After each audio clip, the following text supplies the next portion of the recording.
వీళ్ళు ఎప్పుడూ మన కచేరీ చూసినట్టు లేదు కదా. అవసరం రాలేదు. అలా ఉండటం ఈ ఊరి ఆరోగ్యానికే మంచిది కాదు మునసబు. ఎద్దుల్లాంటి కుర్రోళ్ళు కలిసి ఉంటే చెడిపోతారు. చేను చీలకుండా ఉంటే పంట పాడైపోద్ది. కారణం అయ్యా నీ చూపు ఇలాంటి పొలం మీద పడాల తప్పదు. తమరలా సెలవిచ్చాక ఇంకా ఊరుకుంటాటండి. నాకు గురగురలాడుతూనే ఉంది. అయితే ఇంకా ఆలస్యం ఎందుకు దిగుజేపు. అయ్యా ఇవాళ మంచిది కాదు, రేపు ముహూర్తం చూసి మరీ ప్రారంభిస్తాను. అప్పటిదాకా ఏం చేస్తావా? అయ్యా ఏం చేస్తాను చెప్పండి. మన నిమిత్త మాత్రం శుభం అంటూ తరాజు గారింటూ పుట్టినరోజు పండుగకి వెళదాం అనుకుంటూ తను ఇక్కడ అర్ధాంతరంగా దింపేయడం మీకు న్యాయమా చెప్పండి? ఏదో ఏడాదికి ఓ రోజు కానీ పుట్టినరోజు పండుగ రాదు కదా. రాజుతోనే మంత్రి అన్నారు, నీతోనే నేను కాదనకండి. ఫోన్లేవయా మునసబు, మనం అక్కడ మజాలో ఉంటే కర్ణపొడికి ఇక్కడ కాలు నిలుసుద్దా రాని.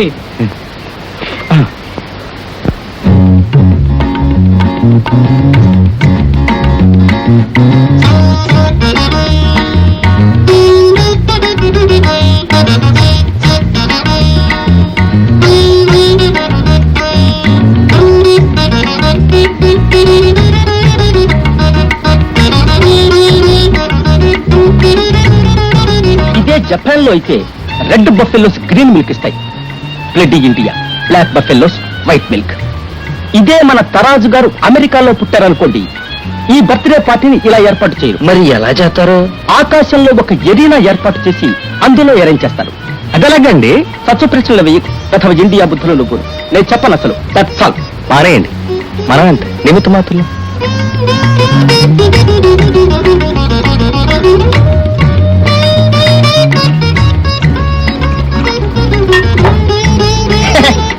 ఇది మా ఊరు పద్ధతులేండి, అందుకే మా ముగ్గురిని త్రిమూర్తులు అంటారు. ఇదే జపాన్ లో అయితే మందిలా గ్లాసుల్లో పోసేపారు. మరి ఎలా ఇస్తారు? ఎలా ఇవ్వడం ఏమిటి? ఒక పైపు తీసుకొచ్చి నోట్లో పెడతారు. కావలసి వచ్చినప్పుడు సిప్ చేయొచ్చు, అక్కర్లేనప్పుడు మానేయచ్చు. That's all. అదెలాగండి? సచ్చు ప్రశ్నలు వేయకు ప్రథమ ఇండియా బుద్ధులు నువ్వు. నేను చెప్పను అసలు. లేరు పాపారావు గారు, మీరేం చెప్పొద్దు గానే ముందది పుచ్చుకోండి.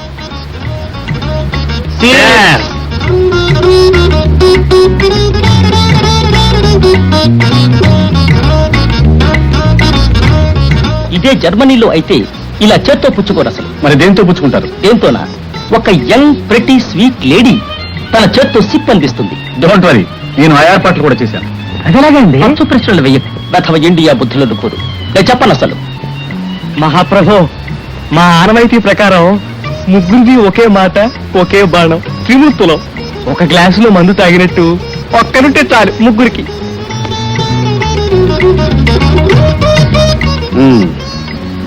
అట్లీస్ట్ నా ఈ బర్త్డే రోజైనా ఓ స్లీవ్లెస్ గౌన్ వేసుకుని ఎంచక్కా ఓ విస్కీ గ్లాస్ చేతితో పట్టుకుని రమ్మంటే విన్నావు కాదు.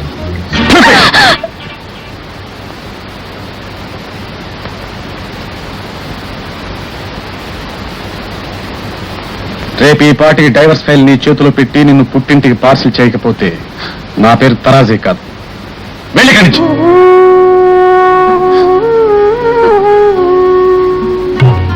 ఇదే ప్యారిస్ లో అయితే 24 గంటలెందుకు 24 నిమిషాల్లో ఇప్పిస్తారు.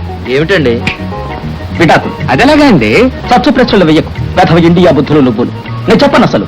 ఇంతకీ రేపు తరాజు గారికి ఎడాకులు ఇప్పెత్తన్నారా లేదా? విడాకులని ఊరికే అంటాం, ఇన్కమ్ ట్యాక్స్ లెక్కలకు అడ్డు పెట్టుకోవడానికి. ఇలాంటి సిన్సియర్ ఫెలో ఒకరి ఇంట్లో ఉండటం చాలా మంచిది. అందులోనూ బోలెడంత ప్రాపర్టీ దాని పేరు మీద ఉంది. మీరు కానివ్వండి. ఇదే జాంబియాలో అయితే బర్త్డే పార్టీస్ ని ఇలా డైవర్స్ కోర్స్ కింద తయారు చేయరు. మరి ఏం చేస్తారు? ఇష్టం లేని వాళ్ళని వదిలేసి కల్చర్ తెలిసిన డార్లింగ్స్ తో స్వీట్ స్వర్గం సృష్టిస్తారు. అదెలాగండి? సత్సు ప్రశ్నలే కారణం యాదవ్ ఇండియా బుద్ధులు నువ్వును ఆయన చెప్పరసలు. కరెక్ట్.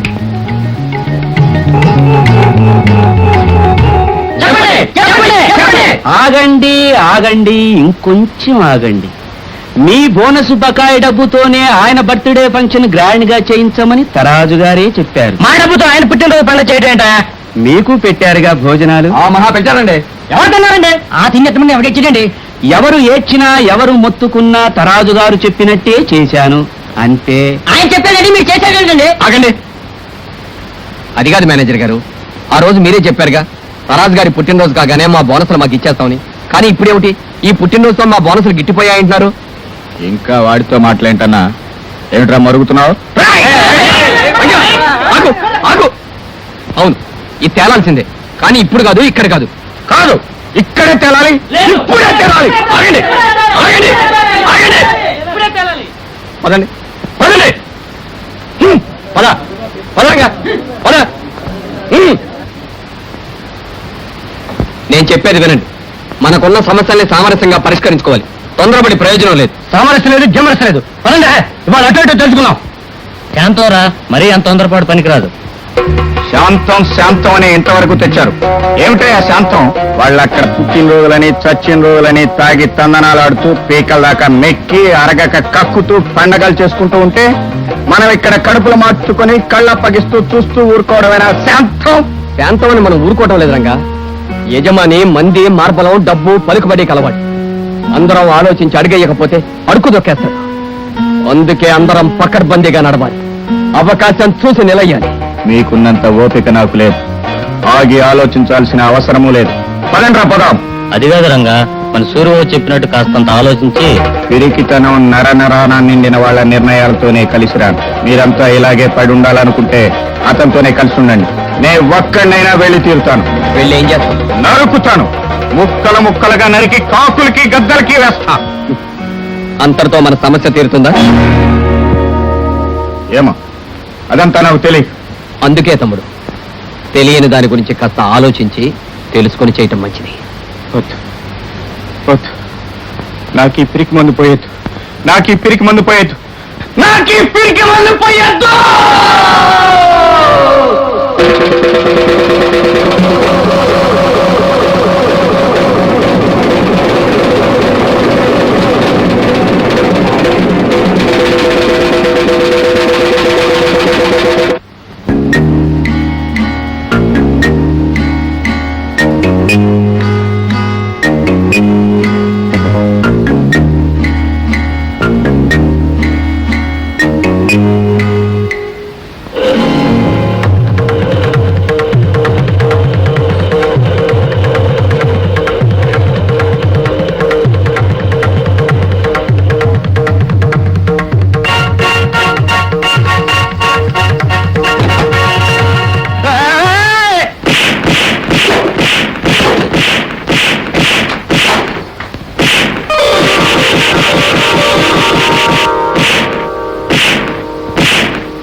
పేరు, ప్రతిష్ట, డబ్బు, పలుకుబడి అన్నీ ఉండి ఈ జిల్లాలో తిరుగులేని మనిషిగా పొగడబడుతున్న తరాజు గారి ఫ్యాక్టరీలో ఒక చిన్న బచ్చాగా బరితెగించాడంటే మనం ఎంత నిమిత్త మాత్రం.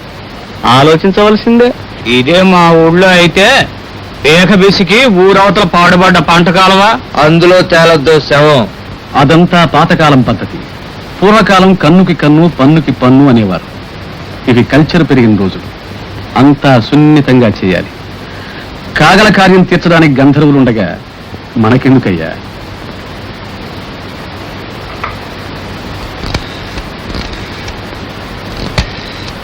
Hello, police station.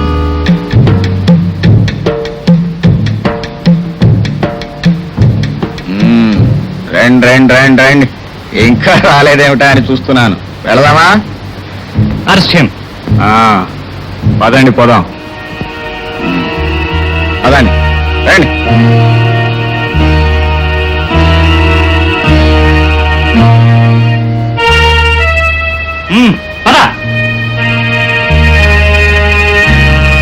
మరి వీడికి ఎందుకురా ఇంత తొందరపాటు? వాడు ఎవరి కోసం పని చేశాడ్రా? అయినా కొంచెం ఆలోచించేయద్దు. ఇప్పుడు వాదనలన్నీ ఎందుకు? ముందు మన వాడిని విడిపించుకురావాలి. పదండి, మన ప్లేడర్ దగ్గరికి వెళ్దాం. ఏమండి, ఇది మా ప్రతిష్టకి సంబంధించిన కేసు. ఎలాగైనా సరే మా వాడిని విడిపించి తీరాలి. తప్పకుండా చేద్దాం. నా శాయశక్తిలో కృషి చేస్తాను. అవసరమైతే జామీన్ కూడా ఇస్తాను. అలాగేనండి, వస్తాను. మీరేం విచారించక్కర్లేదు. నేను అతన్ని కొట్టాను. యజమానికి తొత్తులాగా, తినిపారేసింది గతికే కుక్కలాగా రాజీ బ్రతుకుతున్న అతన్ని చావబాదాను. ఏ శిక్ష విధించుకుంటారో విధించుకోండి.